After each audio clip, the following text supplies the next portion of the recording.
Good morning students. आज हम लोग एसिड बेस और साल्ट्स के नेक्स्ट लेक्चर में उपस्थित हैं।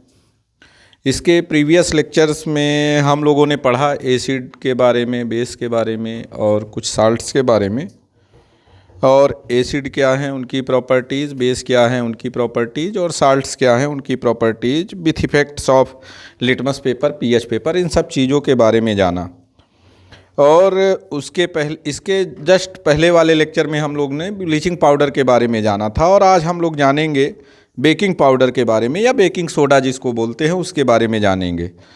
बेकिंग सोडा एक इम्पॉर्टेंट कंपाउंड है जो लगभग हर घरों में यूज होता है।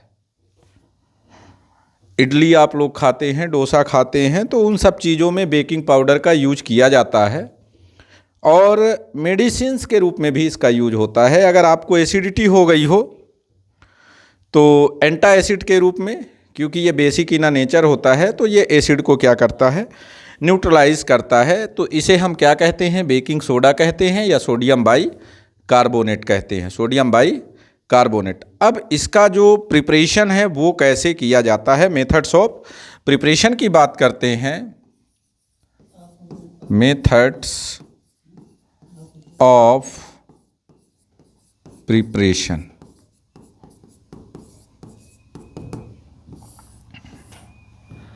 तो सबसे पहले क्या होता है, when ammonia react with CO2 and H2O, then formation of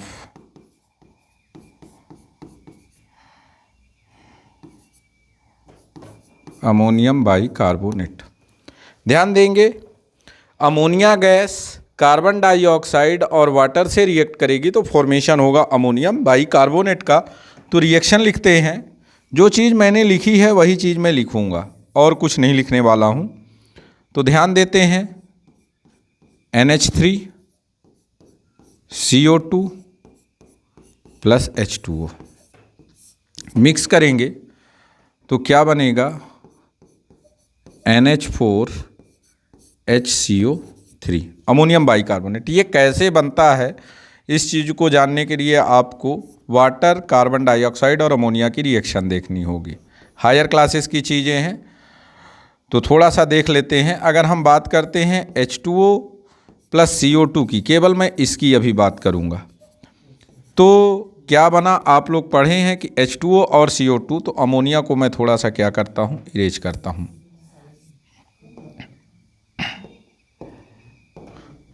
तो क्या बनेगा, H2CO3 बनता है। H2CO3 अगर ब्रेक होता है तो H पॉजिटिव HCO3 निगेटिव के रूप में टूटता है। इस H पॉजिटिव का यूज अमोनिया और H पॉजिटिव जुड़ जाता है और फॉर्मेशन होता है अमोनियम आयन का, अमोनियम पॉजिटिव आयन का। तो अमोनियम पॉजिटिव आयन और कार्बोनेट, बाइकार्बोनेट निगेटिव आयन, ये दोनों क्या करते हैं, रिएक्ट करते हैं और फॉर्मेशन होता है NH4 HCO3 का, अमोनियम बाइकार्बोनेट का। तो ध्यान देंगे कि अमोनिया किससे रिएक्ट कर रहा है, तो अमोनिया से पहले क्या रिएक्शन हो रही है, कार्बन डाइऑक्साइड, वाटर रिएक्ट कर रहे हैं और फॉर्मेशन हो रहा है कार्बोनिक एसिड का। कार्बोनिक एसिड डिसोसिएट होता है तो H पॉजिटिव HCO3 निगेटिव बनता है, और अमोनिया H पॉजिटिव के साथ रिएक्ट करता है तो अमोनियम आयन बनता है। अमोनियम आयन बाइकार्बोनेट आयन के साथ रिएक्ट करता है तो अमोनियम बाइकार्बोनेट बनता है। अब अमोनियम बाइकार्बोनेट को अगर हम क्या करते हैं, अमोनियम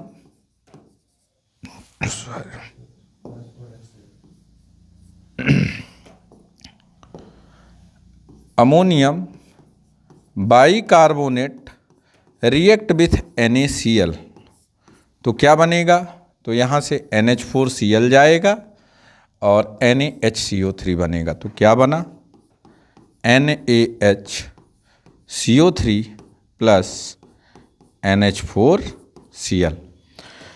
तो सिंपल सी अगर हम बात करते हैं तो इस पूरे इक्वेशन को एक बार लिखते हैं NH3, इक्वेशन सेकंड ले लें अगर इसको हम, और उसको पिछली वाले इसको हम इक्वेशन फर्स्ट लेते हैं।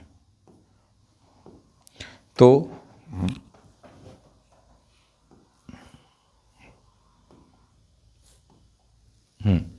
From equation first and second, तो देखते हैं from equation first and second, then क्या होगा। इक्वेशन फर्स्ट में हमारे पास था NH3 plus CO2 plus H2O, बना क्या NH4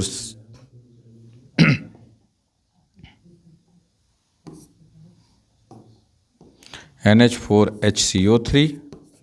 इक्वेशन सेकंड में था NH4HCO3 प्लस NaCl, फॉर्मेशन हुआ NaHCO3 plus NH4Cl।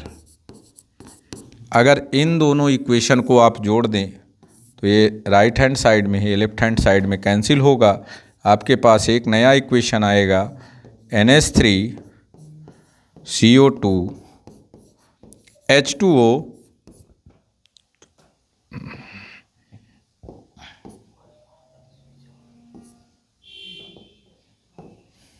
Plus NaCl। सभी कंपाउंड्स को लिखेंगे। इधर क्या बच रहा है अपने पास NaHCO3 प्लस NH4Cl। और यही जो इक्वेशन है ये आपको याद रखनी है। कैसे बनता है वो चीज़ें मैंने बताई कि पहले क्या हो रहा है, फिर से एक बार देखें कि सोडियम बाइकार्बोनेट कैसे बनाया जाता है। सबसे पहले अमोनिया गैस कार्बन डाइऑक्साइड और वाटर के साथ रिएक्ट करती है और अमोनियम बाइकार्बोनेट का फॉर्मेशन होता है। अमोनियम बाइकार्बोनेट जो है वो एक्वस सोडियम क्लोराइड के साथ रिएक्शन करा दिया जाता है और किसका फॉर्मेशन हो जाता है, सोडियम बाइकार्बोनेट का फॉर्मेशन हो जाता है और अमोनियम क्लोराइड का। तो जो रिएक्शन हुई अमोनिया का कार्बन डाइऑक्साइड वाटर, इसके पहले मैंने ये भी बताया कि कार्बन डाइऑक्साइड और वाटर कैसे रिएक्ट कर रहे हैं, फिर अमोनिया कैसे रिएक्ट कर रहा है और कैसे अमोनियम बाइकार्बोनेट बन रहा है। तो ये चीज़ें हुई मेथड्स ऑफ प्रिपरेशन में बेकिंग पाउडर की, या बेकिंग सोडा बोल सकते हैं या बेकिंग पाउडर बोल सकते हैं। अब इनमें कुछ इनकी प्रॉपर्टीज़ होती हैं। पहली प्रॉपर्टीज़ है ये क्रिस्टलाइन सॉलिड है, वाइट कलर का होता है और एयर में स्टेबल होता है और वाटर में बहुत ज़्यादा तो नहीं पर सॉल्युबल होता है। फिर यूज क्या है, सबसे पहला चीज़ है बेकिंग पाउडर बनाने में यूज होता है। बेकिंग पाउडर का यूज कहाँ कहाँ होता है, अगर इस चीज़ की बात करें तो बेकिंग पाउडर का यूज अगर आप इडली बनाते हैं तो इडली बनाने में अगर आपने चावल को मिक्स किया और इडली का जो पेस्ट बनाया, उस पेस्ट में आजकल आदमी इनो डाल देता है, लेकिन उसको अगर और अच्छे से या सॉफ्ट बनाने की कोशिश की जाए तो उसमें बेकिंग पाउडर डाला जाता है। और बेकिंग पाउडर को डालने के बाद वो क्या हो जाता है, और अच्छा हो जाता है। फिर दूसरी चीज़ है सॉफ्ट हो जाता है। इडली बड़ी अच्छी बनती है, फूलती है और सॉफ्ट होती है, खाने में बड़ा मज़ा आता है। केमिस्ट्री है तो खाने पीने वाली तो चीज़ें चलेंगी ही।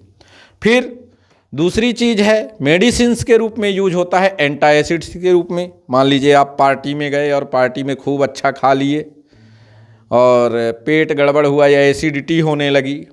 एसिडिटी होती ही है क्योंकि अगर हम ज़्यादा ऑयली फूड खा लेंगे तो एसिडिटी बननी है, क्योंकि हमारे स्टमक को ज़्यादा से ज़्यादा एसिड प्रोड्यूस करना पड़ेगा और जैसे ही एसिड ज़्यादा प्रोड्यूस होगा एसिडिटी बनेगी।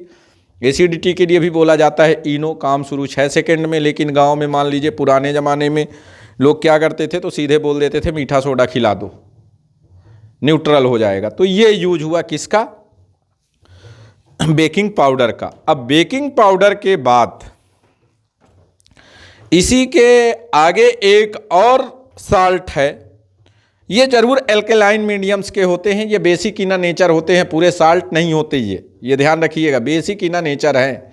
क्योंकि जैसे ही अगर हम सोडियम बाइकार्बोनेट को देखें और वाटर के साथ डिसॉल्व करें तो कार्बोनिक एसिड बनेगा और हाइड्रोक्साइड बनेगा, एक्शन ऑफ वाटर।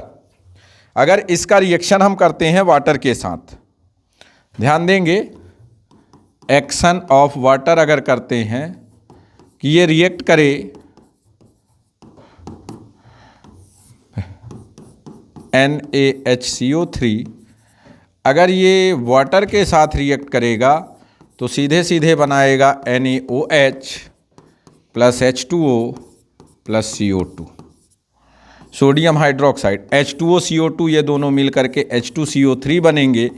लेकिन ये एल्केलाइन मैंने क्यों बोला, क्योंकि ये स्ट्रॉन्ग बेस है और ये वीक एसिड है।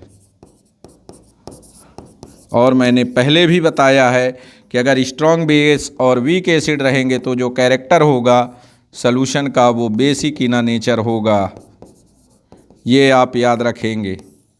इसलिए मैंने बोला कि साल्ट तो है लेकिन ये कैरेक्टर कैसा रिप्रेजेंट करेगा, बेसिक कैरेक्टर रिप्रेजेंट करेगा। क्यों बेसिक कैरेक्टर रिप्रेजेंट करेगा? क्योंकि बेस जो हमारा है वो मजबूत है और जो मजबूत होता है वही जीतता है, ये आप जानते हैं। H2CO3 कार्बोनिक एसिड बहुत कमज़ोर सा एसिड है। हाँ, हाइड्रोक्लोरिक एसिड होता, सल्फ्यूरिक एसिड होता तो इसकी पीएच वैल्यू क्या हो जाती? इसकी पीएच वैल्यू जो है वो ग्रेटर देन 7 है, ग्रेटर देन 7 है। और जब ग्रेटर देन 7 हो गई तो ये बेसिक नेचर में आ गया, ये हुआ। अब इसी से हमको बनाया जाता है सोडियम बाइकार्बोनेट से ही अब एक और नया कंपोनेंट बनेगा जिसे हम क्या कहते हैं? Washing soda. वॉशिंग सोडा जानते हैं? वॉशिंग सोडा हिंदी में जिसे धावन सोडा कहते हैं।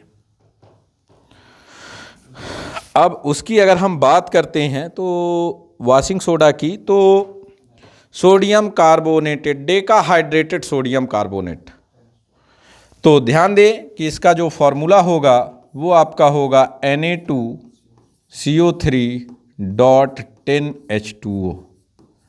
अब ये नहीं सोच लीजिएगा कि यहाँ पर .10H2O लिखा है तो ये पानी में घुला हुआ होगा, ऐसा होगा नहीं। ये बढ़िया क्रिस्टलाइन फॉर्म में होगा, सॉलिड स्टेट में होगा। क्रिस्टल्स, वाटर पार्टिकल्स जो हैं वो ड्राई स्टेट में इसमें प्रेजेंट होते हैं। तो इसे हम कहते हैं वॉशिंग सोडा। क्या कहते हैं?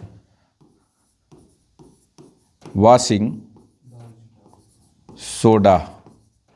वॉशिंग सोडा या सोडियम कार्बोनेट या डेकाहाइड्रेटेड सोडियम कार्बोनेट भी लिख सकते हैं, या सोडियम कार्बोनेट डेकाहाइड्रेटेड लिख सकते हैं, पर यहाँ लिखते हैं डेकाहाइड्रेटेड सोडियम कार्बोनेट। अगर वाटर नहीं है, इन केस ये ऐसा लिखा हुआ है तो इसे क्या कहेंगे? Sodium carbonate. ये आपके 10th लेवल में तो ठीक है, लेकिन यहाँ पर अगर एनहाइड्रस लिख गया, इसको भी नहीं लिखते हैं, इसको बाद में लिखते हैं। इन केस अगर अब यहीं पर लिखा हो anhydrous sodium carbonate,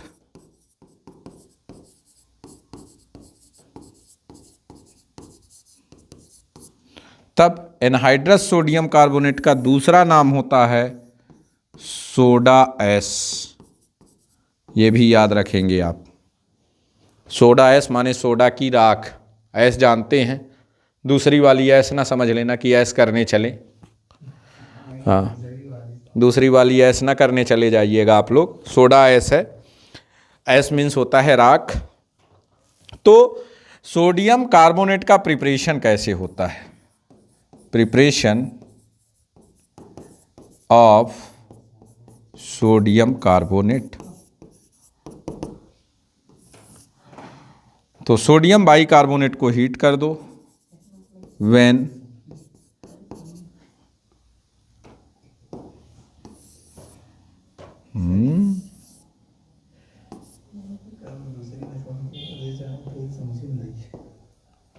when sodium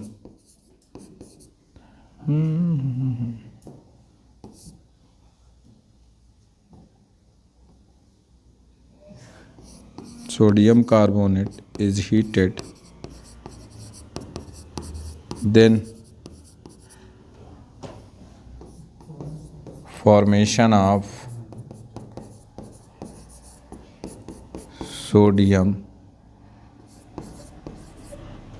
sodium carbonate.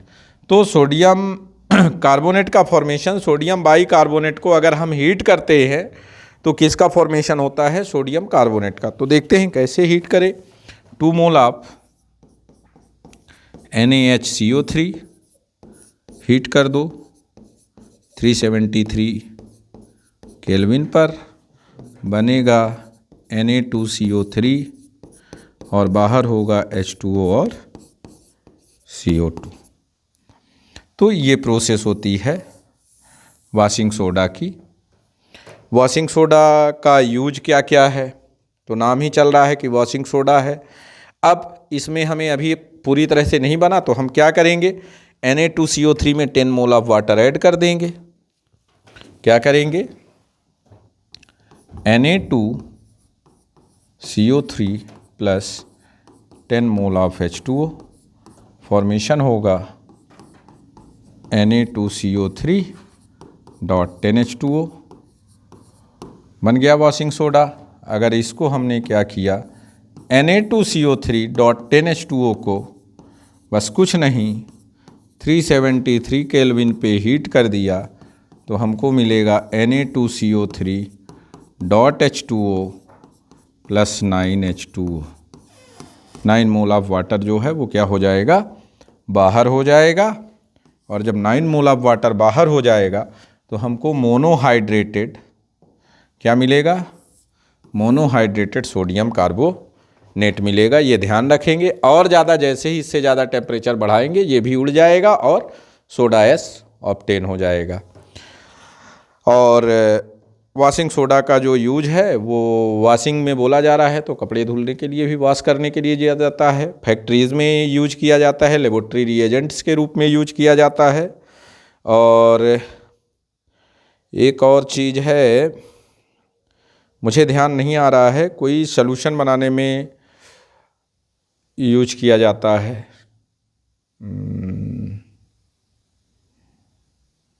एक बस ध्यान करता हूँ थोड़ा सा, फिर बताता हूँ।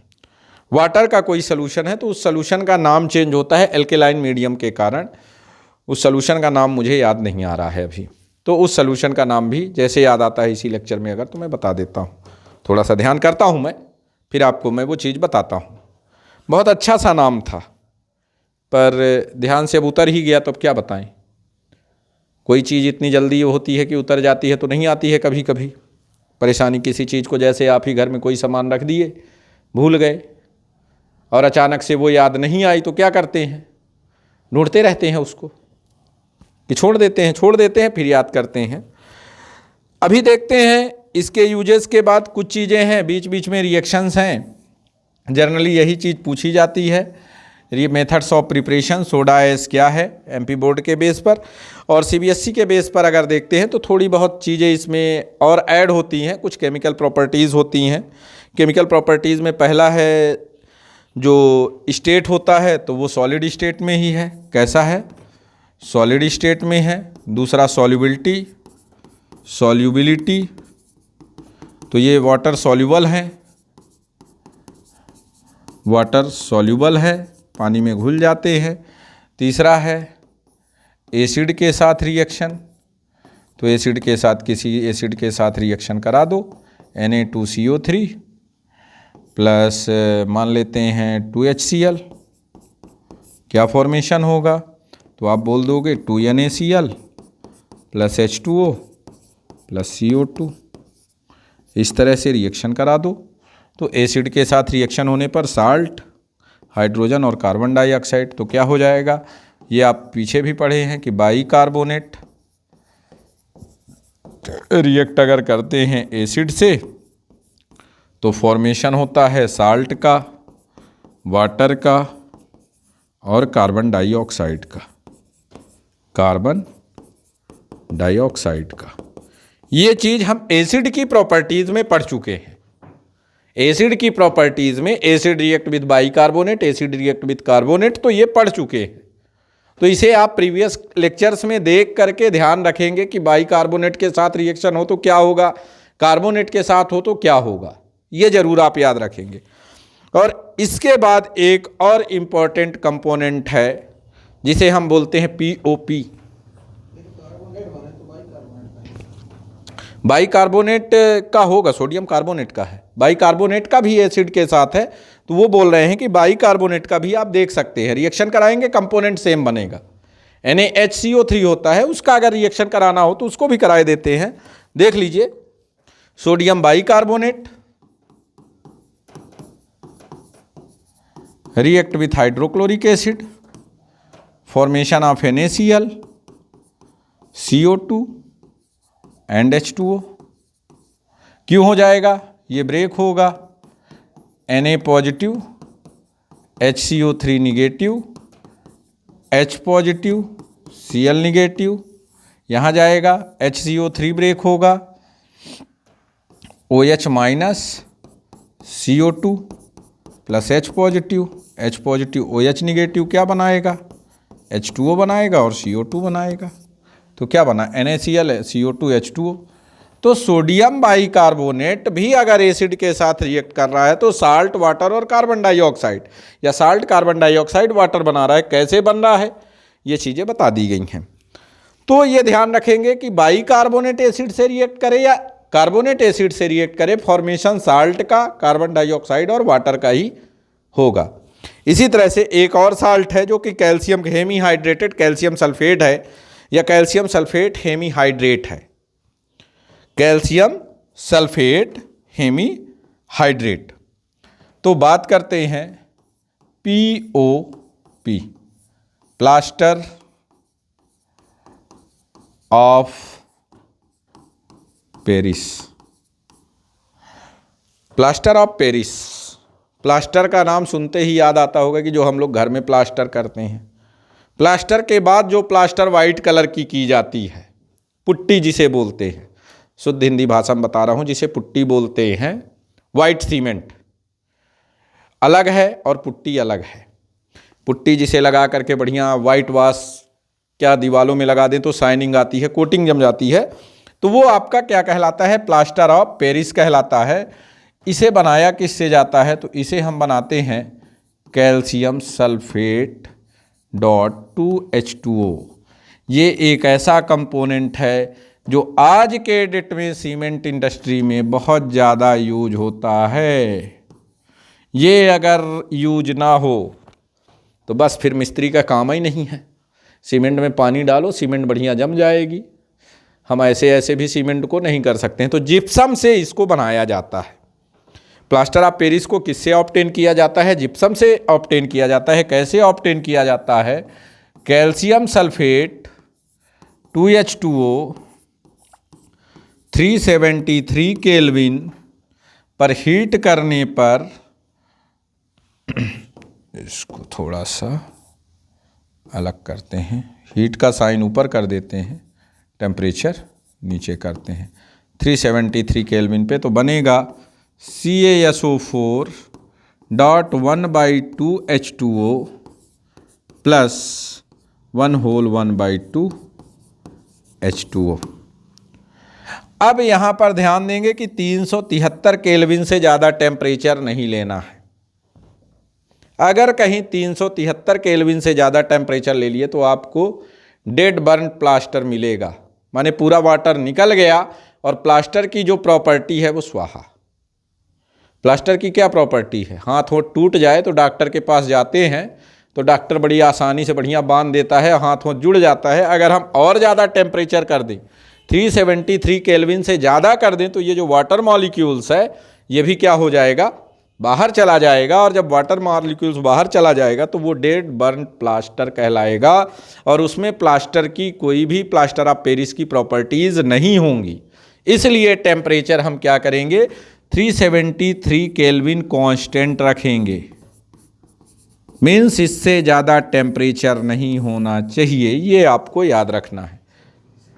और 100 डिग्री सेल्सियस से ज़्यादा टेम्परेचर आपको नहीं रखना है, 100 डिग्री सेल्सियस से ज़्यादा रख देंगे तो प्लास्टर की प्रॉपर्टीज़ नहीं होगी। इसका यूज कहाँ होता है? खिलौने बनाने में होता है, टॉयज़ बनाने में होता है, वाइट वॉशिंग में होता है, मेडिसिन्स में अगर हाथ टूट गया तो हड्डियों को जोड़ने में होता है। ये सब चीज़ें प्लास्टर ऑफ पेरिस की। प्लास्टर ऑफ पेरिस आप जानते ही, प्लास्टर चढ़ाना, सीधे सीधे जो प्लास्टर चढ़ता है वो आप समझ लीजिए। आजकल जो टॉयज़ बनते हैं, खिलौने बनते हैं, बहुत सारे प्लास्टर ऑफ पेरिस के। तो इस तरह से आपका chapter second acid base and salts जो हो रहा है वो आज क्या हो रहा है? समाप्त हो रहा है। नेक्स्ट लेक्चर जो है वो मैं बनाऊंगा कार्बन एंड इट्स कंपाउंड का। तब तक आप चैनल को देखते रहें, लाइक करें और सब्सक्राइब करें। धन्यवाद।